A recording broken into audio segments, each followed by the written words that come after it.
जी हाँ दोस्तों, स्वागत है आपको फिर से हमारे चैनल केबी भोजपुरी अपडेट में। जी दोस्तों, बता दें कि भोजपुरी अभिनेता पवन सिंह के घर हुआ चोरी। बिहार के जिला आरा में पवन सिंह के घर में चोरों ने पवन सिंह के घर से लगभग 15 लाख रुपये के सोने के जेवरात और 15,000 रुपये नकद और एक लाइसेंसी राइफल की 30 गोलियां चुरा ली है।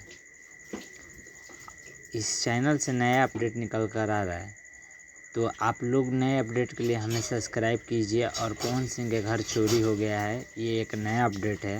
वैसे नहीं होना चाहिए, पता नहीं क्या हुआ, कैसे हुआ, और उनके घर में कैमरा भी तो लगा होगा।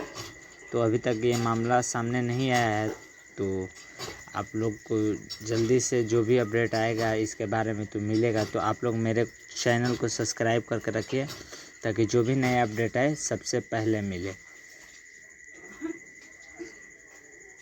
तो दोस्तों, बता दें आप लोग को कि नथुनिया 2 जो गाना आया खेसारी जी का, तो आप लोग उस गाने को भी जा कर के सुनिए और बहुत ज़्यादा प्यार दीजिए। एक दिन में 7 मिलियन कम नहीं होता है, 70 लाख लोग देखे हैं। तो आप लोग जाइए और उस गाना को प्यार दीजिए।